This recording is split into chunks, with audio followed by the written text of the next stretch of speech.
আল্লাহ তাআলা কি পরিমাণ বরকত দেয়।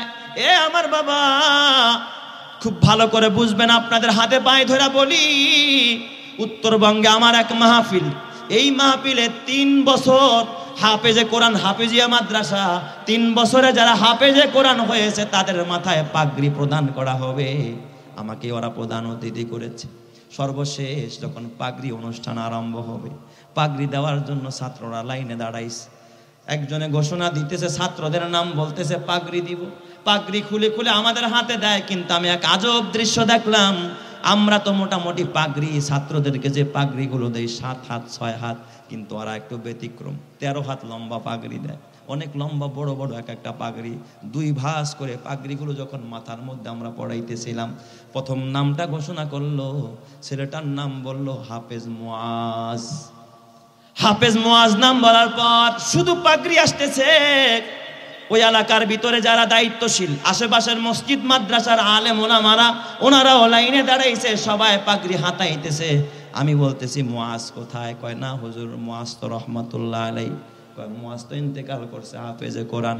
তাহলে আমি বললাম ওর পাগড়ি, তার মানে কয় হুজুর হওয়ার পাগড়িটা সবাই একটু হাতায়া দেন, ওর পাগড়িটা ওর আম্মা ভিতর থেকে গ্রহণ করবে। জোরে কোন সুবহানাল্লাহ। হাফেজ মুআজ দুনিয়াতে না, ইন্তেকাল করছে, ওর পাগড়িটা ওর মা গ্রহণ করবে। কথাটা আমার দিলের মধ্যে ঢুকে গেল। কি বলেন? সন্তান দুনিয়াতে নাই, হাফেজে কোরআন হয়ে গেছে, আজকে তার মা পাগড়ি নিবে পর্দার আড়াল থেকে। এই জন্য আমাদের হাত দিয়া পাগড়িটা, একটু হাত দিয়া সবাই ধরে ধরে বরকতের জন্য একটু নাড়াচাড়া করে পাগড়িটা প্যাকেট করে এক ছোট্ট বাচ্চা দিয়ে ওর মায়ের কাছে পাঠিয়ে দেওয়া হয়েছে। মাহফিল মোনাজাত শেষ করে যখন আমি রুমের মধ্যে খানা খাইতে গেলাম, সর্বশেষ মাহফিল শেষ কইরা মুহতামিম সাহেবকে জিজ্ঞাসা করলাম, হুজুর পাগড়ি দেওয়ার সময় যে দৃশ্যটা আমি দেখলাম, হাফেজ মুআজ ইন্তেকাল করেছে কিন্তু তাকেও আপনি পাগড়ি দিলেন, এই দৃশ্য তো আমি প্রথম দেখলাম, এত সুন্দর দৃশ্য, তাও আবার পাগড়ি গ্রহণ করলো পর্দার আড়াল থেকে তার মা। কথাটা বলতে দেরি, মুহতামিম সাহেব হাউমাউ করে কানতে দেরি নাই। একজন মাদ্রাসার শিক্ষক, মাদ্রাসার মুহতামিম, তার ছাত্রের জন্য, সন্তানের জন্য মানুষ এইভাবে কাঁদে না। মুহতামিম সাহেবকে সত্যি আমি ওইভাবে দেখি কান্না করতেছে। পাশে দেখে আরেকজন কাঁদে। বললাম উনি কে? কয় উনি আমাদের বড় হাফেজ সাহেব। আমি বললাম হাফেজ সাহেব কাঁদেন কেন? মুহতামিম সাহেব কাঁদেন কেন বলেন? মুহতামিম সাহেব আমার ডাক দেখা, ওস্তাদ আপনি তো জানেন না, আমাদের এই মাদ্রাসার সবচেয়ে বড় বরকত ছিল এই মুআজ, ছোট্ট মুআজ, হাফেজ মুআজ। বরকতটাই আমাদের থেকে বিদায় নিয়ে চলে গেল। আমি বললাম এমন কি বরকত মুআজের মধ্যে, আপনারা এমন কি বরকত পাইলেন? আর ছেলেটা হাফেজ হয়েছে মাত্র, এইভাবে কেনই বা ইন্তেকাল করলো? আমার একটু আর মৃত্যুর ঘটনাটা আমাকে একটু খুলে বলেন। মুহতামিম সাহেব আমারে বিবরণ দেয়। মুহতামিম সাহেব আমার ডাক দিয়া কয়, হুজুর ছেলেটা মাত্র 18 মাসে হাফেজে কোরআন হয়েছে, 1.5 বছরে। সুবহানাল্লাহ জোরে কোন সবাই। খুব মেধাবী। এ বাবা, প্রাপ্ত বয়স্ক হওয়ার আগে, বালেগ হওয়ার আগে আগেই মুআজ হাফেজে কোরআন হয়ে গেছে মাত্র 1.5 বছরে, 18 মাসে। কয় হুজুর এরপরে ইবতেদাইয়া, আমাদের এখানে ইবতেদাইয়া বেফাকের পরীক্ষায় অংশগ্রহণ করছে। পুরা বাংলাদেশের মধ্যে মুআজ সিরিয়ালে গেছে। শুধু সিরিয়ালে গেছে তা না, মিজান জামাতেও। হুজুর আমার পুরা মাদ্রাসায় মুআজ 1 নম্বরের ছাত্র। মুআজের মতো এত ভদ্র, এত সভ্য, এত সুন্দর আমলদার সন্তান দ্বিতীয়টা আমার এই পুরা মাদ্রাসার ভিতরে, হেফজখানার ভিতরে নাই। এই কথাগুলো বলেন আর হাফেজ সাহেব কাঁদেন। আমার দিলটার ভিতরে নাড়া লাগতেছে। হালকা করে খানা খাচ্ছিলাম, এক পর্যায়ে আমি খানাটাও কেমন যেন বন্ধ হয়ে যায়। হঠাৎ মুহতামিম সাহেব উঠে দেখি পাশে একটা ডেস্ক আছে, ডেস্কটা খুললেন। হঠাৎ মুহতামিম সাহেব দেখি ডেস্ক থেকে কি যেন একটা বের করে আনলেন। কয় হুজুর খান, আর দেখেন এই যে একটা চিঠি। আমি বললাম কার চিঠি? কয় এই যে দেখেন নিচে লেখা আছে মুআজের মা। মুআজের মা এই মাহফিলে পাগড়ি দেওয়ার আগে এই চিঠিটা আমি মুহতামিম বরাবর প্রেরণ করেছি। আমি তা মুআজের মায়ের এই চিঠিটা পড়তেছিলাম। ছোট্ট মুআজ হাফেজে কোরআন, মুআজের মায়ের চিঠি পড়তেছিলাম। কিসের খানা খাও, চোখ দিয়া অজরে আমার পানির ফোঁটা গড়াইতেছিল। মুআজের মা, তার ভাষা, অল্প কথার ভিতরে কিভাবে তিনি যে ব্যক্ত করেছেন, মুআজের মা বুঝাইতে চায়, হুজুর মুহতামিম সাহেব আমার মাফ করে দিবে। মনে বড় স্বপ্ন ছিল হাফেজে কোরআনের মা হইয়া খোদার জান্নাতে যাব, আমার ছেলে আমার জানাজা পড়বে, আমার ছেলে যে এইভাবে বিদায় নিয়ে যাবে, আমি মা বুঝতে পারি না। হুজুর আমার মুআজের জন্য দোয়া করবেন, কিন্তু আমার মুআজ আমার ঘরে একটা ছেলে আর মেয়ে, অল্প বয়সেই এই ছেলে মেয়েদের জন্মের পর ওর বাবা মারা যায়। আমি মা অসহায়, এই দুইটা সন্তান নিয়ে, দুইটা সন্তানকে বুকে নিয়ে আমি মা এই পর্যন্ত বেঁচে আছি। দ্বিতীয় কোনো স্বামী আর সংসার গ্রহণ করি নাই। আমার ছোট্ট মুআজের এত আমল, আমার ছোট্ট মুআজ কয় হুজুর আমার এই ছোট্ট মুআজ যখন বাসায় আসতো, ঘরের ভিতরে শুরুর দিকে একটা টেলিভিশন ছিল। আমার মুআজ বলেছে আম্মু ঘরে যদি টেলিভিশন চালাও আমি আর জীবনে বাসায় আসবো না। কসম আল্লাহর হুজুর আমি ওই টেলিভিশনটাকেও ফেলে দিয়েছি। চিঠিতে তিনি লিখেছে আমার মুআজের আমল। আমার মুআজ বাসায় আসতে চাইতো না। মাঝে মাঝে আমি মোবাইল চালাইলে মুআজ কখনো বলতো না আম্মু মোবাইলটা দাও একটু দেখি। জীবনও কোনোদিন মোবাইল হাতায় নাই। মুআজ বাসায় আসতে চাইলেও আসতো না। কিন্তু আমি বললাম তাইলে মুআজ এত ছোট্ট মানুষ, এত মেধাবী ছেলে কেমনে হঠাৎ মারা গেল? মুহতামিম সাহেব ডাক দিয়া বলে হুজুর গত 2 মাস আগে যখন আমার মুআজ অসুস্থ হয়, জ্বর আসছে জ্বর, আমরা হসপিটালের ট্রিটমেন্ট করাইলাম। মুআজের ডেঙ্গু হয়েছে, ডেঙ্গু। এতিম হিসাবে মুআজরে আমরা খরচ বহন করি মাদ্রাসার থেকেই। আমরা ডাক্তার দেখাইলাম, বললাম মুআজ বাবা তুমি বাসায় চলে যাও, মায়ের কাছে চলে যাও। মুআজ আমাদেরকে ডাক দিয়া কে ওস্তাদ আমি মরে যাই তো মাদ্রাসায় মরবো, বাসায় পাঠায়েন না। কয় কেন? কয় বাসায় গেলে জামাতের সাথে নামাজ পড়তে পারি না, বাসায় গেলে অনেক সময় ফজরের নামাজে আলাপ পাই না, আমারে বাসায় দিয়েন না, আমি মাদ্রাসায় থাকবো, আমি কষ্ট করব, জামাতের সাথে নামাজ পড়বো। মরার একদিন আগ পর্যন্ত মুআজ মসজিদে গিয়া তাকবীরে উলার সাথে নামাজ পড়েছে, জামাতের সাথে। এ আমার বাবা হযরতে আর এই মুআজের আমল শুই না আমার আল্লাহর নবীর একজন প্রিয় সাহাবী হযরতে মুআজ ইবনে জাবাল রাদিয়াল্লাহু তাআলা আনহুর কথা আমার মনে পড়ে গেছে। যেই মুআজকে নবীজি নিজে বলেছে ওয়াল্লাহি ইন্নী লা উহিব্বুকা ইয়া মুআজ। আল্লাহর নবী বলেছে এ মুআজ আমি তোমারে ভালোবাসি।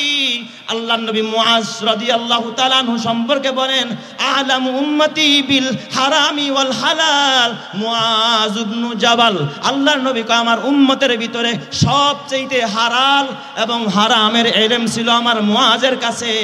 আমি দেখি পুরা ওই মুআজ রাদিয়াল্লাহু তাআলা আনহুর নকশ কদম এই ছোট্ট মুআজের ভিতরে ফুটে উঠেছে। ওয়ায়াসআলুনাকা আন যুলকারনাইন। হে নবী তারা আপনাকে যুলকারনাইন সম্পর্কে জানতে চাচ্ছে, যুলকারনাইন সম্পর্কে আপনাকে প্রশ্ন করতেছে। কুল সাআতলু আলাইকুম মিনহু যিকরা। নবী আমার আপনি মক্কার কাফেরদেরকে বেদিনদেরকে বলে দেন আমি অচিরেই তোমাদের সামনে তোমাদের কাছে হযরতে যুলকারনাইন সম্পর্কে কিঞ্চিত আলোচনা, কিঞ্চিত ধারণা আমি তোমাদেরকে প্রদান করব। এই কথা শিখাইয়া দিয়েছেন নবীকে কে? আল্লাহ। তো আমরা প্রথমেই আগে জানি যে যুলকারনাইন তার নাম কি। যুলকারনাইন অর্থ হলো 2 শিংওয়ালা। কর্নুন মানে শিং আর করনাইন মানে 2টা শিং, 2 শিংওয়ালা বাদশা। তো যুলকারনাইনকে কেন যুলকারনাইন বলা হয়? ওনার আসল নাম হলো ইস্কেন্দার। আসল নাম কি? ইস্কেন্দার। কেউ কেউ বলেছেন সেকেন্দার, তাফসীরের কিতাবগুলোতে লিখে। তো ওনাকে কেন যুলকারনাইন বলা হয়? এর একটা অন্যতম কারণ হলো যে বাদশাহ যুলকারনাইন উনি মাথায় একটা মুকুট পরতেন, মুকুট, একটা রাজ মুকুট পরিধান করতেন, যেই মুকুটের 2 পাশে 2টা শিমলা ছিল, এমন ভাবে দাঁড়ানো মনে হয় যেন 2টা সিংহের মতো। সুবহানাল্লাহ বলেন সবাই। এই জন্য 2 শিংওয়ালা বাদশা, এই জন্য বলা হয়তো তাকে যুলকারনাইন, মানে 2 শিংওয়ালা বাদশা। এটা একটা কারণ লিখছে। আর প্রসিদ্ধ তাফসীরের কিতাব তাফসীর ইবনে কাসিরের মধ্যে আল্লামা ইবনে কাসির রহিমাহুল্লাহ লিখেছেন যে না এটা নয়, বরং ওনাকে যুলকারনাইন বলার কারণ হলো উনি পৃথিবীর 2 প্রান্ত ভ্রমণ করেছেন, পূর্ব দিক এবং পশ্চিম দিক। এই 2 প্রান্ত ভ্রমণ করার কারণে একটা পৃথিবীর যেহেতু 2 পাশ তিনি ভ্রমণ করেছেন, তার মানে এটা একটা কর্ণ, ওইটা আরেকটা কর্ণ, 2টা সিংহের বাকি 2 প্রান্ত। তো এই 2 প্রান্ত বুঝাইতে গিয়া ওনাকেই বলা হয়েছে যুলকারনাইন। সুবহানাল্লাহি ওয়া বিহামদিহি। আর কেউ কেউ বলছেন না এই কারণে ওনাকে যুলকারনাইন বলা হয় নাই, বরং ওনাকে যুলকারনাইন বলার আরেকটা কারণ হলো যে উনি 2 বার জীবন পেয়েছে। একবার তো উনি জীবন পেয়েছে যখন জালেমের বিরুদ্ধে, অন্যায়ের বিরুদ্ধে যখন উনি প্রতিবাদ করেছেন, কোন মুফাসসির লেখেন তখন ওনাকে সব জালেমরা একত্রিত হয়ে ওনাকে শহীদ করে দিয়েছেন, মেরে ফেলেছেন। পুনরায় আল্লাহ তাআলা ওনাকে পুনর্জীবন দান করেছেন। তো এই জন্য যেহেতু দুইবার জীবন ফিরে পেয়েছেন, এই জন্য ওনাকে কি বলা হয়? যুলকারনাইন বলা হয়। এছাড়াও আরো অনেক মুফাসসিরিন ইকরাম ভিন্ন ভিন্ন কারণও লিখেছেন যে ওনার মাথার মধ্যে দুইটা মোড়া, আমাদের মাথায় মোড়া হয় না, দুই পাশে এমনভাবে চুলের মধ্যে ডিজাইন মোড়া ছিল, চুলগুলো এমনভাবে দাঁড়ানো ছিল মনে হয় যেন দুই পাশে দুইটা সিংহের মতো দেখা যায়, এই জন্য ওনাকে যুলকারনাইন বলা হতো। সুবহানাল্লাহ যেরকম সবাই। তো এই বাদশা যুলকারনাইন, ওনার সম্পর্কে আল্লাহর নবী বললেন, আল্লাহ তাআলা নবীকে বলতে বললেন, কুল, হে নবী আপনি বলেন, সাআতলু আলাইকুম, চিরেই আমি তোমাদেরকে শোনাবো, তোমাদেরকে পাঠ করে আমি জানাবো, মিনহু যিকরা, তার সম্পর্কে কিছু আলোচনা, কিছু ধারণা আমি তোমাদেরকে দিব। সম্পূর্ণ ডিটেলস আলোচনা তার ব্যাপারে করার মতো, কারণ কোরআন তো ইতিহাসের কিতাব নয়, যতটুকু দরকার ততটুকু ধারণা আমি এই কোরআনের মধ্যে আপনাকে দান করব। জোরে কোন সুবহানাল্লাহ। কুল সাআতলু আলাইকুম মিনহু যিকরা। আল্লাহ তাআলা বললেন, নবী আমার আপনি শোনেন, ওরা আপনার কাছে যুলকারনাইন সম্পর্কে জানতে চায়, আপনি ওদেরকে বলে দেন যুলকারনাইন কেমন মানুষ ছিল। শুনেন, ইন্না মাক্কান্না লাহু ফিল আরদ, আমি আমার প্রিয় বান্দা হযরতে যুলকারনাইনকে এই জমিনের মধ্যে আমি কর্তৃত্ব দান করেছি, নেতৃত্ব দান করেছি। এই জমিনের ভিতরে আমার প্রিয় বান্দা, পছন্দের বান্দা হযরতে যুলকারনাইনকে আমি সুপ্রতিষ্ঠিত করেছিলাম। যেরকম সুবহানাল্লাহ, আমি তাকে সুপ্রতিষ্ঠিত করেছি এই জমিনের মধ্যে। আল্লাহ যদি কারো ব্যাপারে বলে যে আমি তাকে সুপ্রতিষ্ঠিত করেছি, কর্তৃত্ব দিয়েছি জমিনের, বলেন লোকটা আসলেই সুপ্রতিষ্ঠিত কিনা? কথা কয় না কা? আল্লাহ কি কখনো মিথ্যা কথা বলে নাকি? আল্লাহ কি কারো মিথ্যা প্রশংসা করে নাকি? করে না। নবী আমার আপনি বলে দেন, ইন্না মাক্কান্না লাহু ফিল আরদ, আমি আল্লাহ এই জমিনের ভিতরে আমার যুলকারনাইনকে, আমার প্রিয় বান্দাকে আমি আল্লাহ জমিনের কর্তৃত্ব দিয়েছিলাম, আমি জমিনের মধ্যে তাকে প্রতিষ্ঠিত করেছিলাম। এ বাবা অবৈধভাবে প্রতিষ্ঠিত করে নাই, অবৈধভাবে অন্যায়ভাবে প্রতিষ্ঠিত করে নাই, বাকশাল কায়েম করে জমিনে তিনি প্রতিষ্ঠিত হন নাই, চুরি আর ডাকাতি করে, জুলুম করে, এ বাবা অস্ত্র ঠেকায়া প্রশাসনের মুখে মানুষকে জিম্মি করে তিনি প্রতিষ্ঠিত হন নাই, বরং তাকে এই জমিনের বিরুদ্ধে, এই জমিনের মধ্যে মাজলুমের পক্ষে, জালেমের বিরুদ্ধে লড়াই করে তাওহীদের দাওয়াতের মাধ্যমে এই জমিনে তাকে সুপ্রতিষ্ঠিত করেছেন যিনি, তিনি কে? ওই আল্লাহ এখনো আছে না নাই? অন্যায়ভাবে তিনি প্রতিষ্ঠিত হয় নাই। আমাদের দেশে দেখবেন অনেকেই অন্যায়ভাবে প্রতিষ্ঠিত হয়, বহু টাকার মালিক হয়, গাড়ি বাড়ি, ইন্ডাস্ট্রি, মিল ফ্যাক্টরির অভাব নাই, কিন্তু সব করছে অবৈধ টাকা দিয়ে, আছে না নাই? এটাকে সুপ্রতিষ্ঠিত বলে না। আল্লাহ বলে, আমার প্রিয় বান্দা হযরতে যুলকারনাইনকে আমি কেমন প্রতিষ্ঠিত করেছি, এই জমিনের ভিতরে কেমন কর্তৃত্ব আর নেতৃত্ব দিয়েছিলাম। ওয়া আতাইনাহু মিন কুল্লি শাইইন সাবাবা, যত উপকরণ দরকার ছিল জমিনকে ঢেলে সাজানোর জন্য, এই জমিনকে সুন্দর করার জন্য, যেখানে যা দরকার ছিল আমি আল্লাহ তাকে তাই দান করেছি। সুবহানাল্লাহ যেরকম সবাই, যা দরকার, যেখানে যা দরকার আল্লাহ রব্বুল আলামিন হযরতে যুলকারনাইনকে তাই দান করেছেন। কি দিয়েছেন? তাফসীরের কিতাবে লিখে যে আল্লাহ তাআলা তাকে সশস্ত্র যোদ্ধা, কিছু সৈনিক দিয়েছিলেন, তার কিছু সশস্ত্র যোদ্ধা ছিল যাদেরকে নিয়ে তিনি জুলুমের বিরুদ্ধে, অন্যায়ের বিরুদ্ধে লড়াই করতেন। জোরে কোন সুবহানাল্লাহ।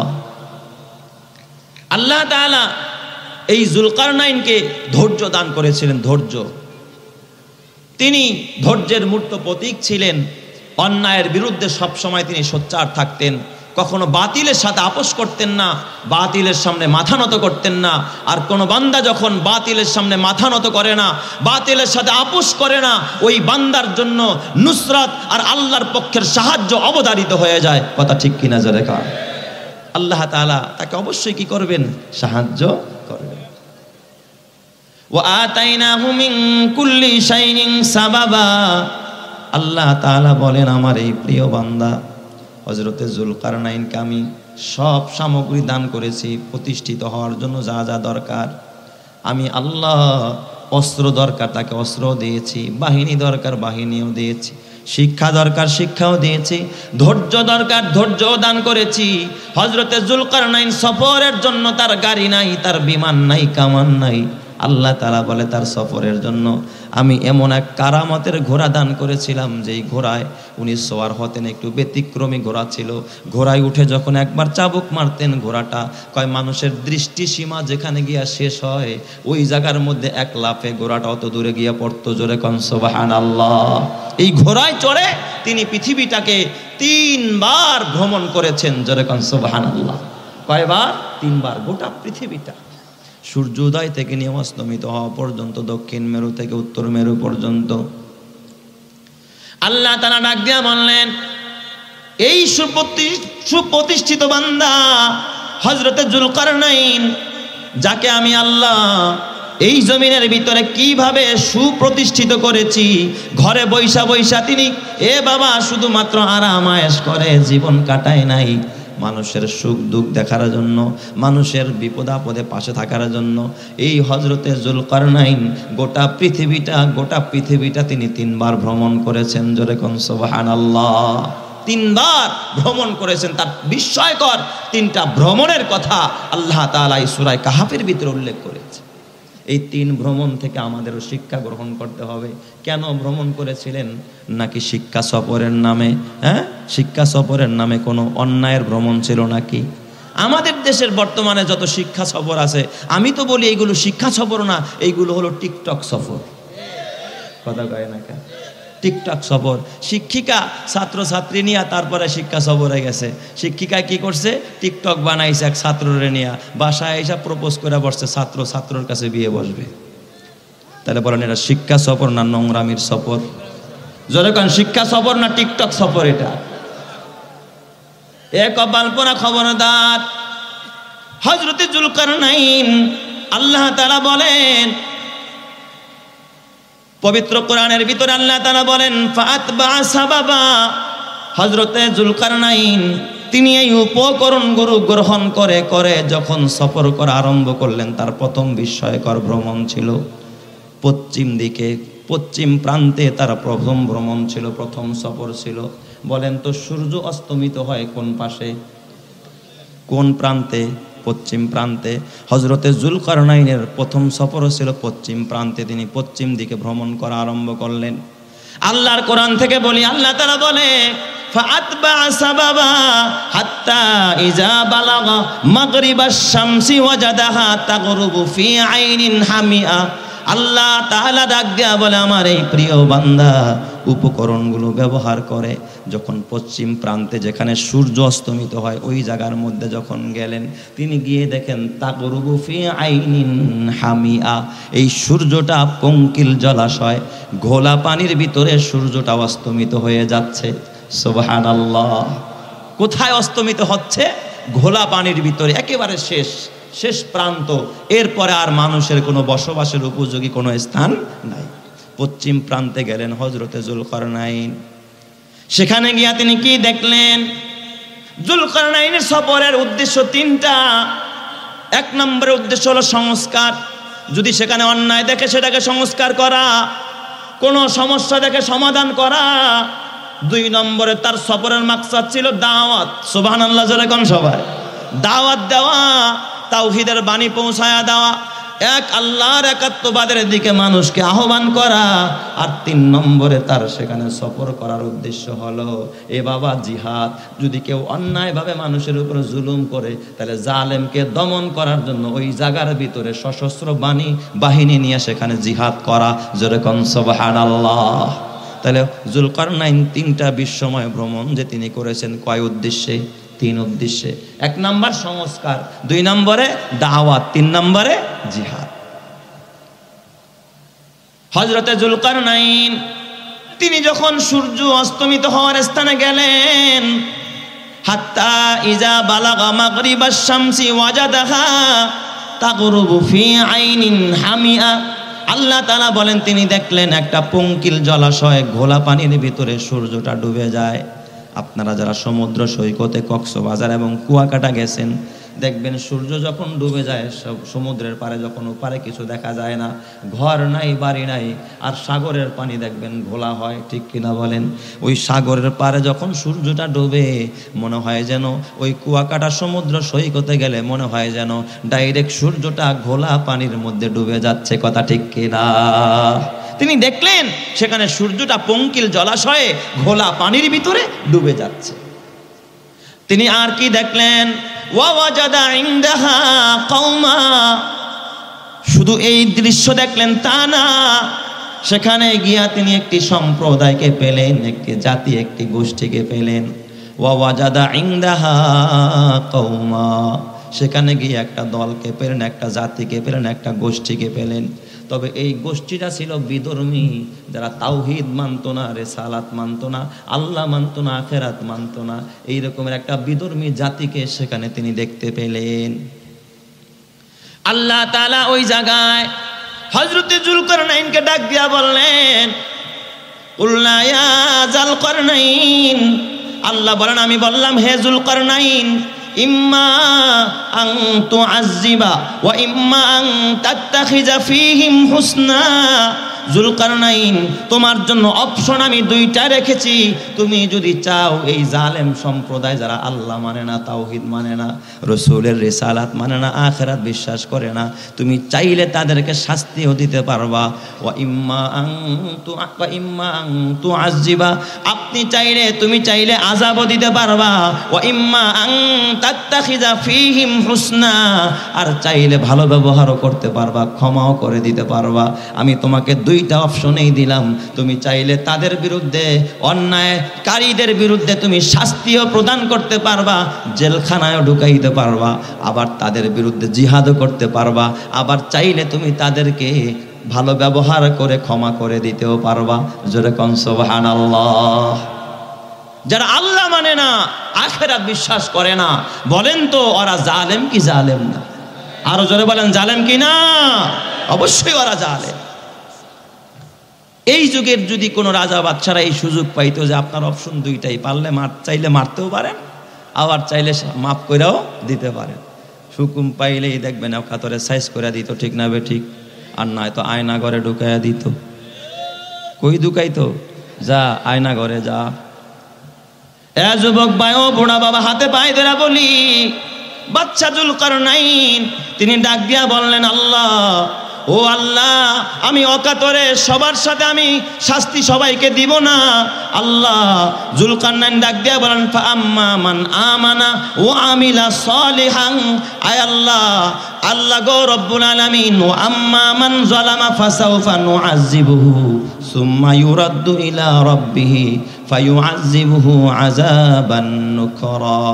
আল্লাহ যারা জুলুম করে, অন্যায় করে, একে অপরকে মারে, একে অপরকে কাটে, যারা তাওহীদ মানে না, তাদের বিরুদ্ধে আমি আযাবের ব্যবস্থা করব, তাদেরকে শাস্তি দিব। তবে আমার শাস্তি বড় শাস্তি না, সুম্মা ইউরাদ্দু ইলা রাব্বিহি, এরপরে তাকে তার রবের সামনে দাঁড়াইতে হবে কিয়ামতের ময়দানে, ফায়ুআযিবুহু আযাবান নুকরা, আমার আল্লাহ সেদিন তাকে বড় শাস্তি দিবে, কথা ঠিক কিনা? আমার শাস্তি চূড়ান্ত শাস্তি না। এখনো যারা জমিনের মধ্যে অন্যায় করে, জুলুম করে, পাখির মতো মানুষকে খুন করে, তাদের এই শাস্তি কোনো শাস্তি নয়। আসল শাস্তি দিবেন যিনি, তিনি কে? আরো জোরে বলতে হবে, তিনি কে? ওই আল্লাহ এখনো আছে না নাই? তিনি বললেন, ফাআম্মা মান যালামা ফাসাউফা নুআযিবুহু, কয় যারা জুলুম করে, যারা অন্যায় করে, তাদেরকে আমি কিঞ্চিত শাস্তি দিব। এরপরে তো কিয়ামতে আল্লাহ শাস্তি দিবে। এরপরে তিনি বলেন, ওয়া আম্মা মান আমানা ওয়া আমিলা সালিহান ফালাহু জাযানিল হুসনা ওয়া সানাকুলু লাহু মিন আমরিনা ইউসরা। যুলকারনাইন ডাক দিয়া বললেন, শোনো, আর যারা ঈমান আনে, আমলে সালেহ করে, আমি তাদেরকে শাস্তি দিব না, তাদের সাথে ভালো ব্যবহার করব, আর তাদের বেলায় আমার আচরণ হবে একেবারে সুন্দর আচরণ। অথচ এই যুগে দেখবেন যারা ঈমানদার, যারা মুমিন, তাদের প্রতি জুলুম হয়েছে সবচাইতে, ঠিক কিনা বলেন? যারা মুমিন তাদেরকে আমি আযাব দিব না, শাস্তি দিব না, বরং তাদের সাথে আমি ভালো ব্যবহার করব। সুবহানাল্লাহ, জোরে কোন সব। এবং তাদের বিষয়টাকে আমি সহজ করে দিব। ওয়া সানাকুলু লাহু মিন আমরিনা ইউসরা, আমার পক্ষ থেকে তাদের ব্যাপারে সহজ হুকুম হবে, কোনো কঠিন হবে না। মাহফিলের জন্য অনুমতির জন্য থানায় থানায় দৌড়াইতে হবে না, একবার এই অফিস আর একবার ওই অফিস, এত কষ্ট দেব না। নামাজের জন্য এত কষ্ট দেব না, বয়ানের জন্য এত কষ্ট দেব না। এ বাবা আল্লাহওয়ালারা কোনো প্রোগ্রাম করবে, এটার জন্য আমি কষ্ট দিব না। আমি সব বিষয় ইমানদারদের জন্য সহজ করে দিব, কারণ এই জমিন হলো ইমানদারদের জন্য আল্লাহ বানাইছে। কোনো বেঈমান আর মুশরিক আর মালাউনের জন্য আল্লাহ জমিন বানায় নাই। কথা ঠিক না বেঠিক যারা বলেন তো জমিন কার? অতএব এই জমিনের আল্লাহ তাআলা ইমানদারদের জন্য বানাইছে, কোনো বেঈমানের জন্য বানায় নাই। বেঈমানরা জমিন ভোগ করে ইমানদারদের উসিলায়। অতএব এই জমিনের ভিতরে ইমানদার আছে তো জমিন টিকবে, ইমানদার নাই তো জমিন টিকবে না। অতএব কসম আল্লাহর, এ মুসলমান, এই বর্তমান যুগে যারা এই মুসলমানদেরকে ধ্বংস করার জন্য নানা ষড়যন্ত্রে মেতে উঠেছে, যত নাস্তিকেরা, যত মুরতাদেরা, খোদাদ্রোহীরা, আজ হোক আর কাল হোক, এদের পতন অনিবার্য। কথা ঠিক কি না? এ আমার বাবা হযরতে যুলকারনাইন বলে দিলেন, খবরদার খবরদার, আমি এক চাটিয়া সবার প্রতি জুলুম করব না। চিরুনি অভিযানের নামে আমি সবাইকে গ্রেফতার করব না। যারা অন্যায় করেছে তাদেরকে শাস্তি দিব, আর যারা মুমিন, যারা ভালো মানুষ, তাদের সাথে ভালো ব্যবহার করব। জোরে কোন সুবহানাল্লাহ। তাইলে বলেন হযরতে যুলকারনাইনের শাসনটা এই জমিনবাসীর জন্য ভালো ছিল না খারাপ? তাই তো আল্লাহ কয় তাকে সুপ্রতিষ্ঠিত করেছিলাম এই জমিনের ভিতরে। এটা হলো তার এক নম্বরের সফর, বিস্ময়কর সফরের মধ্যে প্রথম সফর। যেই সফরটা করেছেন তিনি কোন প্রান্তে? পশ্চিম প্রান্তে। এরপর আল্লাহ বলেন সুম্মা আতবাআ সাবাবা, তিনি আবার ওই উপকরণ ব্যবহার করলেন। সফরের জন্য যা যা দরকার তা নিয়ে তিনি আবার পূর্ব প্রান্তে ভ্রমণ করা আরম্ভ করলেন, যেখান থেকে সূর্য উদিত হয়।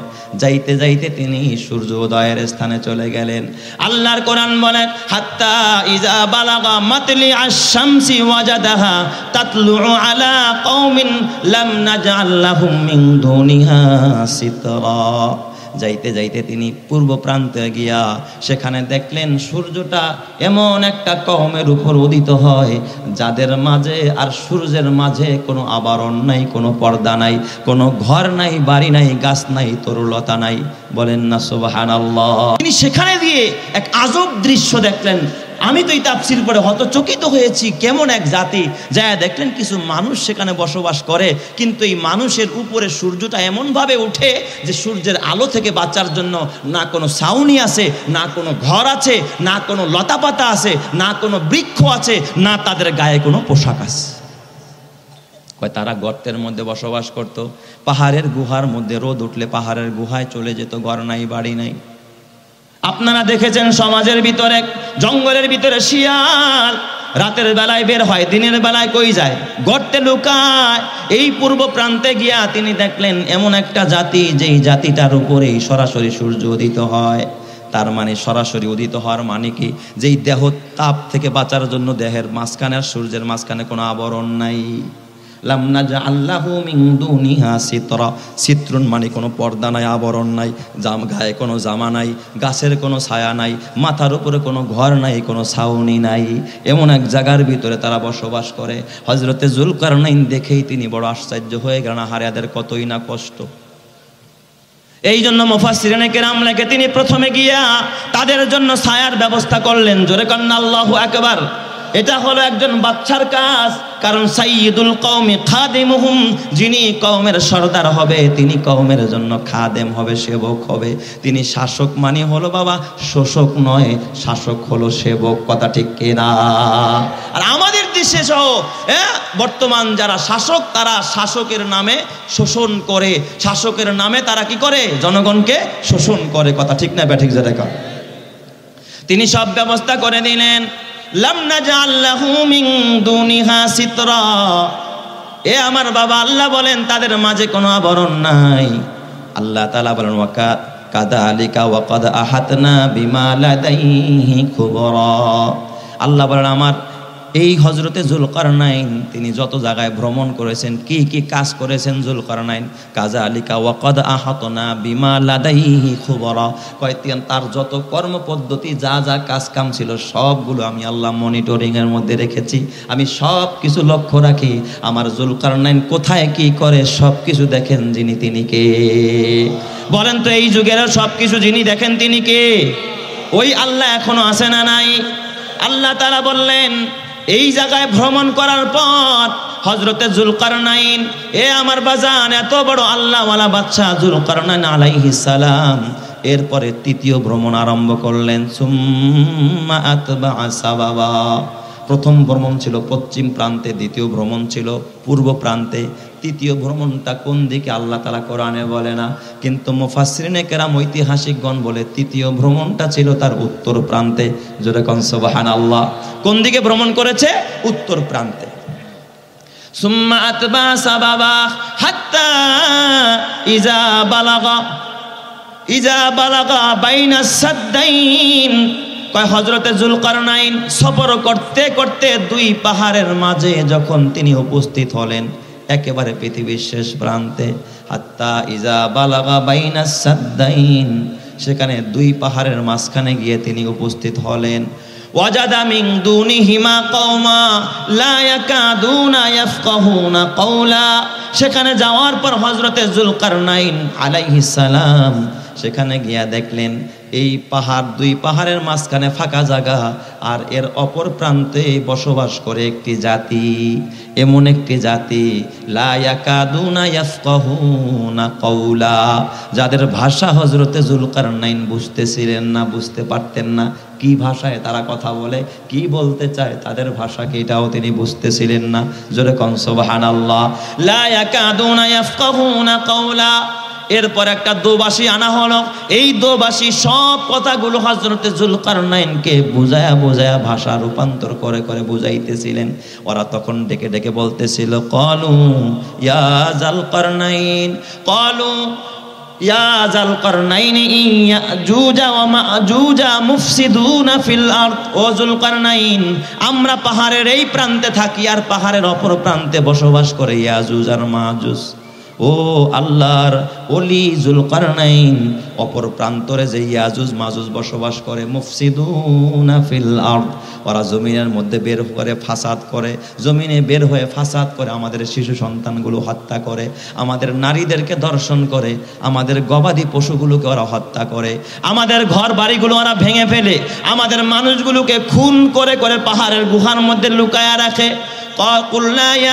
قالوا يا ذا القرنين يأجوج ومأجوج مفسدون في الأرض। এই জমিনের মধ্যে ইয়াজুজ আর মাজুজেরা ফাসাদ আরম্ভ করেছে, আমাদের নারী পুরুষকে অকাতরে হত্যা করে, ঘর বাড়িগুলো ধ্বংস করে।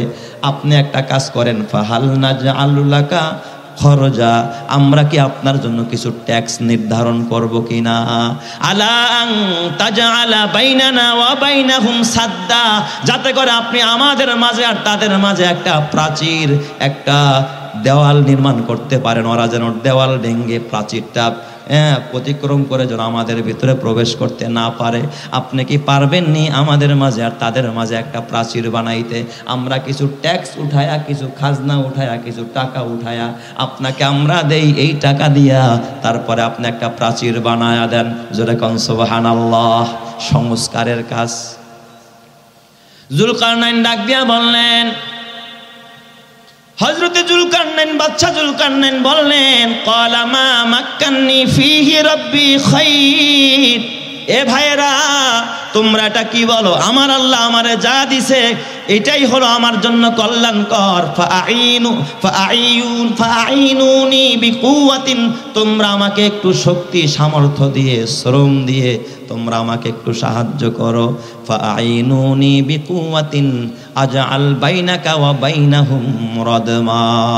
টাকা দিতে হবে না মিয়া, চাঁদা উঠাইতে হবে না, তোমাদের এই এলাকার ভিতরে চাঁদা লাগবে না, আমাকে আল্লাহ যা দিছে এটাই যথেষ্ট। তোমরা আমাকে একটু কি দাও? শ্রম দাও, তোমরা একটু আমাকে শক্তি দাও, আমার সাথে একটু থাকো, আমি নিজে তোমাদের জন্য এই প্রাচীরটা বানায়া দিব। জোরে কোন সুবহানাল্লাহ। এই সুযোগ যদি এই যুগের নেতারা পাইতো তাইলে বলতো উঠায়া দেন, ঠিক না বেঠিক? দেন না, খালি পকেটটা বাড়ি করি আর বেগম পাড়ায় গিয়া বাড়ি বানাই।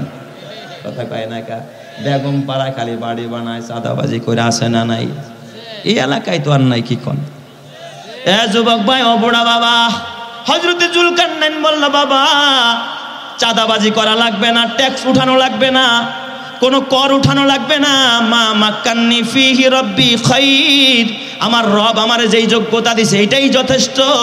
ফাআইনুনি বিকুওয়াতিন, তোমরা আমারে শক্তি দিয়া আমাকে সহযোগিতা করো, একটু শ্রম দাও। আলা আন তাজআলা বাইনানা ওয়া বাইনাহুম রাদমা, উভয়ের মাঝে আমি একটা ওয়াল বানায়া দেই, প্রাচীর বানায়া দেই। এই কথা বলার পরে ওই জুলকারনাইনকে সহযোগিতা করার জন্য ওই কওমের লোকেরা তারা গিয়া হযরতে জুলকারনাইন বললেন, আতুনি জুবারল হাদিদ, যাও পাহাড়ের কাইটা কাইটা ব্লক বানায়া পাথর নিয়ে আসো। আল্লাহ তাদেরকে এই পাথর শিল্পে অনেকটাই বুদ্ধিমত্তা এবং কৌশল দিয়েছিলেন। বড় বড় পাহাড়ের পাথর কাইটা কাইটা ব্লক তৈরি করতো। বর্তমানে দেখবেন ব্লক ইটা বানায়। ব্লক দেখছেন না, এক একটা ব্লকের ওজন কত ছিল? প্রায় 6.5 মণ। সুবহানাল্লাহ বলেন সবাই। এই ব্লকগুলো আইনা তারা দুই পাহাড়ের মাঝে জমা করা আরম্ভ করলো। আল্লাহর কোরআন বলে, হাত্তা ইজা সাওয়া বাইনা সাদাফাইন, দুই পাহাড়ের মাঝখান যখন এই ব্লক দিয়া তিনি ভরে দিলেন, কলাং ফুফু, বাচ্চা ডাক দিয়া বলে, এবার তোমরা হাপড় দিয়ে ফুয়ানো আরম্ভ করো, ফু দিতে থাকো। দেখবেন আমাদের কর্মকার ভাইয়েরা হাপড় দিয়া তারপরে বাতাস দেয়, আসে না নাই? কয় তোমরা হাপড় দিয়া এরপরে বাতাস দেওয়া আরম্ভ করো। কলাং ফুফু হাত্তা ইজা জাআলাহু নারা, ফু দিতে দিতে যখন পুরা পাথরগুলো আগুন হয়ে গেল, লাল হয়ে গেল, কলা আতুনি উফরিগ আলাইহি কিতরা, তখন তিনি সীসা ঢেলে দিলেন। এই পাহাড়ের উপর এমন ভাবে সীসা ঢাললেন, বিশাল বড় এক প্রাচীর হয়ে যায়। এই প্রাচীরের প্রশংসা তিনিও করেছেন, আল্লাহও করেছেন। আল্লাহ বলে, ফামাস্তাতাউ আইয়াজহারুহু ওয়া মাস্তাতাউ লাহু নাকাবা, তারা এই পাহাড় ডিঙ্গা আর ইয়াজুজ মাজুজ আসতে পারে না, এবং আসবে তো দূরের কথা, এই প্রাচীরটাকে ছিদ্র করার মতো তারা কোনো শক্তি পায় নাই। জোরে জোরে কন্না আল্লাহু আকবার। তাহলে বলেন, এই মানুষদেরকে জুলুম থেকে বাঁচানোর জন্য যিনি প্রাচীর নির্মাণ করেছেন, হযরতে জুলকারনাইন। এ আমার বাজানে, ইয়াজুজ মাজুজ কারা? এত বড় নাফরমান, এত বড় নাফরমান, কিয়ামতের আগে যাদের আবির্ভাব হবে, এই ইয়াজুজ মাজুজ কারা? তাফসীরের কিতাবের মধ্যে লেখে ওদের 21টা শাখা আছে, 22টা দল আছে। এই 22 দলের ভিতরে 21 দলকে হযরতে জুলকারনাইন প্রাচীর দিয়ে তাদেরকে ঘিরে রাখছে, তারা আর হামলা চালাইতে পারে নাই। তবে একটা দলকে এখনো বেষ্টন করে রাখতে পারে নাই, এই দলটা এখনো বাহিরে আছে। মুফাসসিরিনে কেরাম এই ব্যাখ্যা করতে গিয়ে অনেকেই হিমশিম খেয়েছে যে 21 দলকে বন্দি করলো, একটা দল কেমনে বাহিরে রইল, আর এই দলটাই বা কারা? আপনারা বুঝতে চাইতে পারেন, হুজুর ইয়াজুজ মাজুজ কারা? ইয়াজুজ মাজুজ কোনো প্রাণীর নাম না, কোনো হিংস্র কোনো প্রাণীর নাম না। ইয়াজুজ মাজুজও মানুষ। ইয়াজুজ মাজুজও কি বলেন? মানুষ। এরা বনি আদম, আদম সন্তান, হযরতে নূহ আলাইহিস সালামের অধস্তন সন্তান তারা। এরাও মানুষ। ইয়াজুজ মাজুজরাও কি বলেন? মানুষ। তাদের কিছু আলামত হাদিসে আসছে যে নাক বোসা হবে, মুখটা চ্যাপ্টা হবে, আরো কিছু আলামত আছে ইয়াজুজ মাজুজের। তার মানে 21 দলকে জুলকারনাইন বন্দি করছে, একটা দলকে বন্দি করতে পারে নাই। বেশিরভাগ মুফাসসিরিনে কেরাম লেখেন, অধিকাংশ মুফাসসিরগণ লেখেন, এই একটা দলই হলো ওই ইহুদিরা। এক দল কারা? কেউ কেউ তো ডাইরেক্ট বলে আরাই হলো ইসরায়েলিরা। কারণ ইয়াজুজ মাজুজের যেই কাজ, মুফসিদুনা ফিল আরদ, জমিনে ফাসাদ করা, নারীদেরকে হত্যা করা, শিশুদেরকে হত্যা করা, ঘর বাড়িগুলো ধ্বংস করা। বর্তমান যুগের এই ইয়াজুজ মাজুজেরা, এই ইসরায়েলিরা, এই বিনিয়ামিন নেতানিয়াহু নামের কুকুর যে অকাতরে নির্বিচারে ফিলিস্তিনের মুসলমানদের নারীদেরকে হত্যা করে, শিশুদেরকে হত্যা করে, গবাদি পশুগুলোকে হত্যা করে, ঘর বাড়িগুলোকে ভেঙে একেবারে চূর্ণ বিচূর্ণ করে দেয়। এই জন্য মুফাসসিরিনে কেরামদের ব্যাখ্যা অনুযায়ী আমরা বুঝতে পারি এই যুগের ইয়াজুজ মাজুজ হলো ওই ইসরায়েলি বাহিনী এবং তাদের দূষর যারা, তারা। কথা ঠিক কিনা? এ আমার বাবা, এই জন্য খবরদার খবরদার, এই ইয়াজুজ মাজুজের বাহিনী যাদের থেকে আগমন হবে দাজ্জালের, এই ইহুদিদের থেকে আগমন করবে কে? দাজ্জাল। এ আমার বাজান হাতে পায়ে ধরে বলি, ওদের সংখ্যা কত হবে? আমার আল্লাহ কিয়ামতের ময়দানে হযরতে আদম সফিউল্লাহকে ডাক দিবে, ইয়া আবুল বাশার আইনা আনতা, আবুল বাশার তুমি কোথায়? তাআলহিনা। আবুল বাশার আদম নবী সামনে চলে যাবে, আল্লাহ তাআলা ডাক দিয়ে বলবে, আবুল বাশার তোমার সন্তানদের ভিতরে আবুল বাশার জাহান্নামীদেরকে তুমি আলাদা করে ফেলো, জাহান্নামীদেরকে আলাদা করো। হযরতে আদম সফিউল্লাহ ডাক দিয়ে বলবে, আল্লাহ আমি কয়জনকে আলাদা করব, কিভাবে আলাদা করব? আমার আল্লাহ ডাক দিয়া কয়, ও আবুল বাশার, ও আদম, তুমি 1000-এর ভিতরে 999 জনকে জাহান্নামে দিয়ে দাও, একজন বাদে। কয়জন বাদে? একজন বাদে। এই হাদিস শোনার পর সাহাবায়ে কেরাম কান্নায় ভেঙে পড়লেন, ইয়া রাসূলুল্লাহ, ইয়া হাবিবাল্লাহ, 1000-এর মধ্যে যদি আল্লাহ 999 জনকে জাহান্নামে দেয়, একজনকে যদি জান্নাতে দেয়, তাহলে তো আমাদের বাঁচার রাস্তা নাই। আল্লাহর নবী বলে দিলেন, শোনো, ওই 9000 আরে 999 জন হবে ইয়াজুজ মাজুজের অন্তর্ভুক্ত। তার মানে তাদের সংখ্যা কত? এই বনি আদমের ভিতরে ইয়াজুজ মাজুজের সংখ্যা কম না বেশি? সাধারণ মানুষের চাইতে বনি আদমের ভিতরে ইয়াজুজ মাজুজের সংখ্যা অনেক গুণ বেশি। ওরা 999 জন যাবে জাহান্নামে। এ যুবক ভাই, খবরদার খবরদার, এই জমিনেও যারা ফাসাদ করে, মুসলমানদের রক্ত নিয়ে, মুসলমানদের ঈমান নিয়ে যারা চিনিমিনি খেলে, এরাও সেই ইয়াজুজ মাজুজের উত্তরসূরি। কথা ঠিক কিনা? জোরে কন। এ আমার বাবা, খবরদার খবরদার, এই জমিনের মধ্যে কোনো আলেমকে ফাসাদ করতে দেখছেন নাকি আপনারা? কোনো আলেম চাঁদাবাজি করে না, কোনো উলামায়ে কেরাম মানুষকে খুন করে না, কারো ঘর বাড়ি দখল করে না, কোনো উলামায়ে কেরাম ক্ষমতার জন্য দেখবেন মানুষকে গুম করে না, মানুষকে মাটির নিচেও পুঁতে রাখে না, কসম আল্লাহর। তারপরেও যারা উলামায়ে কেরামদেরকে জঙ্গি তোকমা দেয়, বর্তমানে দেখবেন জাতিসংঘ এ বাবা আল্লাহওয়ালাদেরকে, ইমানদারদেরকে জঙ্গি বলে গালি দেয়। অথচ এই যে ইসরায়েলিরা যা যে কিভাবে নির্বিচারে হামলা চালাইতেছে, তাদের বিরুদ্ধে কোনোদিন তারা জঙ্গি তোকমা দিল না, তাদেরকে উগ্রবাদী বলল না। অথচ মুসলমান যারা নিরহ ঠান্ডা মেজাজি, তাদেরকেই গালি দেয়। বুঝতে হবে এই যুগের ইসরায়েলের দোসর যারা, চাই সে আমেরিকা হোক, চাই সে ভারত হোক, এরাও বাবা ওই ইয়াজুজ মাজুজের বংশধর। কথা ঠিক কিনা? এ আমার বাবা, আলেম ওলামারা তোমার দুশমন না, আলেম ওলামারা তোমাদের বন্ধু। এই জমিনে তোমার বিপদের সময় সবচেয়ে বেশি উপকারে আসে কারা? আলেম ওলামারা। এ আমার বাবা, এই জামিয়া মুহাম্মাদিয়া শামসুল উলুম মাদ্রাসা, এই শিবচরের জন্য রহমত, কোনো সন্দেহ আছে নাকি? কারণ যেই পরিমাণ অন্যায় প্রতিটা ঘরে ঘরে হয়, গুনার সায়লাভ প্রতিটা মহল্লায় মহল্লায় হয়। এই গুনার কারণে গজব আসার কথা, কিন্তু হেফজোখানায় যখন জামিয়া মুহাম্মাদিয়ায় এ বাবা শত শত ছেলেরা যখন রাত্র 3টায় উঠে তাহাজ্জুদের সেজদায় লুটায়া যায়, কোরআনটা বুকে নিয়ে যখন তেলাওয়াত করতে আরম্ভ করে, এই এলাকার ভিতরে যিনি রহমত আর বরকত দান করেন তিনি কে?